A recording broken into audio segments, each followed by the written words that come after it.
Bonjour. Alors, après avoir vu un certain nombre d'exemples concernant les, euh,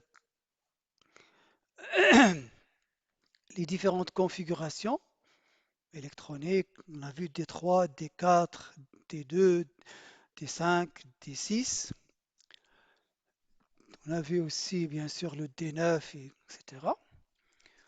Alors, mais tout ça, c'était dans des cas très simples, c'est-à-dire on est dans un environnement octaédrique. C'est-à-dire quelque chose qui est parfaitement symétrique. Mais imaginez,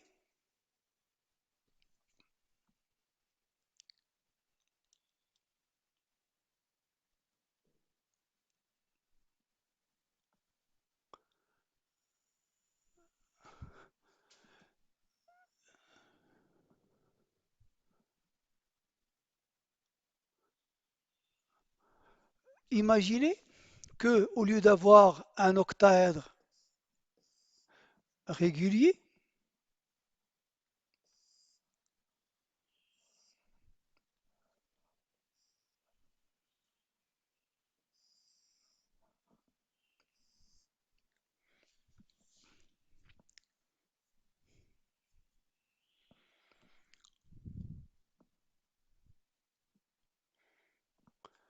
au lieu d'avoir un octaèdre régulier, j'ai par exemple un cas de figure où j'ai une certaine élongation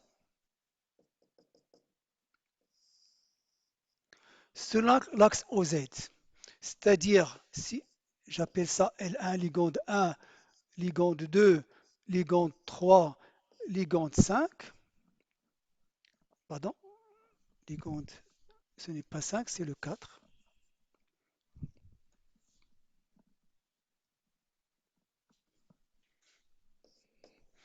Et ici, j'ai ligande 5, et là, c'est les ligandes 6. Alors, si j'ai une certaine élongation, c'est-à-dire étirement selon l'axe OZ, c'est-à-dire l'axe vertical, voilà. Si j'ai bien sûr cette élongation, la symétrie n'est plus octaédrique. Il va passer de OH à D4H. C'est-à-dire on change de symétrie, n'est plus symétrique octaédrique, mais ce sera un symétrie D4H. Alors, qu'est-ce que ça va avoir comme effet sur le, pardon, sur le spectre d'absorption et sur les niveaux énergétiques? Alors, tout va changer et on va voir comment. Alors, c'est pour cela que je vous propose aujourd'hui des formations tétragonales de la symétrie octaédrique, c'est-à-dire on a une déformation de l'octaèdre.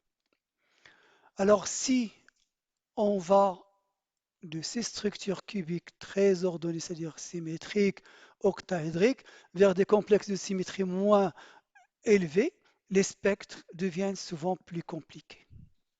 Et malheureusement, c'est le cas le plus courant. C'est-à-dire parce que rien n'est parfait, il y a toujours des petits défauts et ces défauts, ça correspond à la réalité, hein. Alors la diminution de la symétrie provoque généralement des doublements des niveaux qui étaient dégénérés dans la géométrie la plus symétrique, c'est-à-dire octaédrique. Voilà. Alors comme il y a plus de niveaux d'énergie, donc le nombre de transitions possibles va augmenter. D'accord? Va augmenter, donc le nombre de bandes spectrales augmente. Tout est lié.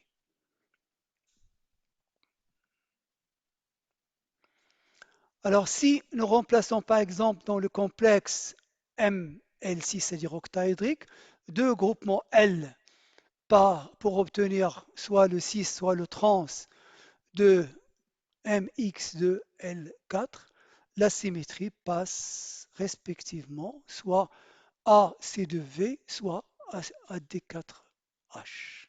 C'est-à-dire, effectivement, suivant la symétrie du complexe soit cis, soit trans. Et je crois que dans le cours de chimie euh, des éléments de transition, je crois, les complexes, vous avez vu ce que c'est que le cis, ce que ça veut dire ce que c'est que le trans. Hein. D'accord?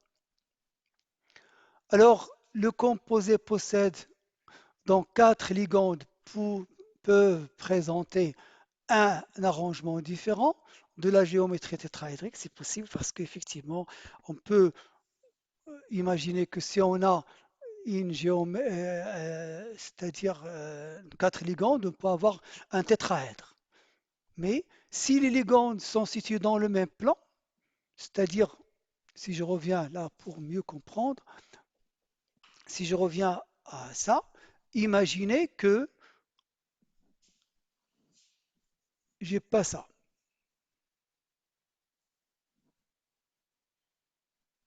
Voilà.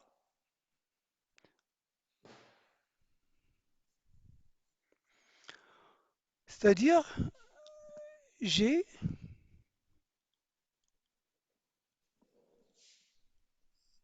ça. C'est-à-dire, les quatre ligands sont dans le même plan. Alors, dans ce cas-là, bien sûr, il n'y a pas de L5 ni de L6. Alors, dans ce cas-là, on aura ce qu'on appelle un plan carré. Et la symétrie, c'est toujours D4H, comme je l'ai déjà dit tout à l'heure. Alors, il y a des exemples. Voilà, par exemple, vous avez de l'or dans un champ de ligand créé par le chlore, 4 chlore, donc là, c'est un plan carré. Il y a d'autres exemples, comme vous le voyez ici. Alors, en fait, on peut raisonner à partir de l'arrangement octaédrique en éloignant à l'infini deux ligands axiaux. C'est-à-dire, dans l'exemple que j'ai choisi tout à l'heure, lorsqu'on éloigne le L5 et L6 à l'infini, on aura la symétrie des 4H toujours, c'est-à-dire sur l'axe OZ, on parle d'une distorsion tétragonale. Voilà. Alors, dans la symétrie des 4H, les orbitales d se transforment comme des représentations A1G, B1G, B2G et E2G. Ils donnent donc lieu à quatre niveaux d'énergie différents. De toute façon, l'origine de ces représentations, ce n'est pas important pour nous. L'essentiel, c'est le résultat qu'on va avoir. Voilà. Imaginez que j'ai une, c'est-à-dire une configuration D, d'accord, qui va éclater sous l'effet du champ cristallin en T2G et EG. Une fois qu'on fait éloigner les ligands L1, L5 et L6 vers l'infini, la symétrie OH deviendra T4H, c'est-à-dire plan carré, et vous voyez qu'il y a éclatement. Par exemple, T2G, d'accord, il va éclater pour donner A1G et EG. Et, pardon, non, attends, excusez-moi, le T2G va éclater pour donner EG et B2G, excusez-moi, voilà.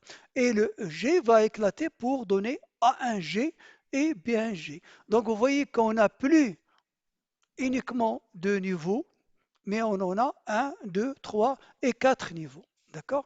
Il y aura quatre niveaux maintenant lorsqu'on passe d'une symétrie OH vers une symétrie D4H. D'accord? Alors, maintenant, on va voir ce qui se passe pour un exemple tel que D3 on passe d'un environnement OH vers un environnement D4H. Voilà, voilà, ça,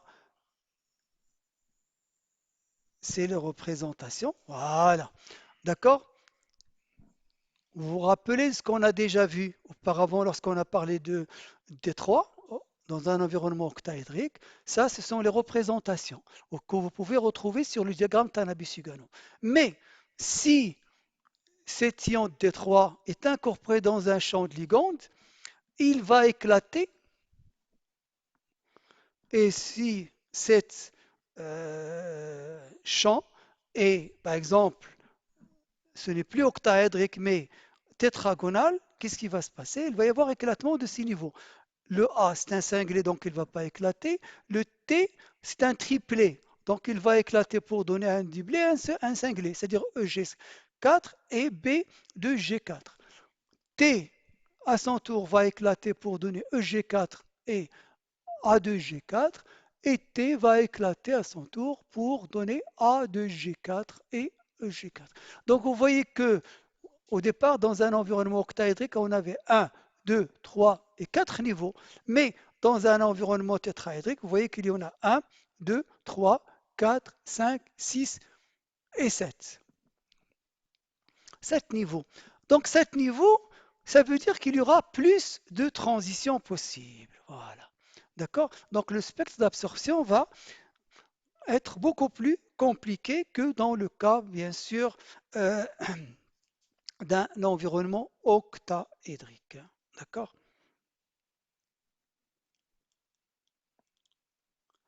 Alors, chacun des termes triplés, T, triplement dégénéré, est dédoublé en deux sous-niveaux, un terme E et un terme A ou B, ça dépend de la symétrie. Ce qui conduit à prévoir 6 transitions au lieu de 3. Vous vous rappelez, pour D3, on avait vu qu'il y avait 3 transitions. Deux qu'on a pu observer, la troisième, on n'a pas pu l'observer parce qu'elle est intense. Elle est plus énergétique. Par contre, ici, lorsqu'on passe de l'octaédrique pour D3 vers le D4H, on aura 6 transitions qui vont être observées. Alors, 6 bandes d'absorption sont observées pour le trans, par exemple, qui est ici, le chrome, l'éthylène diamine deux fois, et F-. Donc, vous voyez que le L5 et L6 sont différents de L1, L2, L3 et L4. L'éthylène divalène, sachant qu'il est un bidentate, c'est pour cela qu'on n'en a que deux. 2 fois 2, ça fait 4. OK. Voilà, donc je vais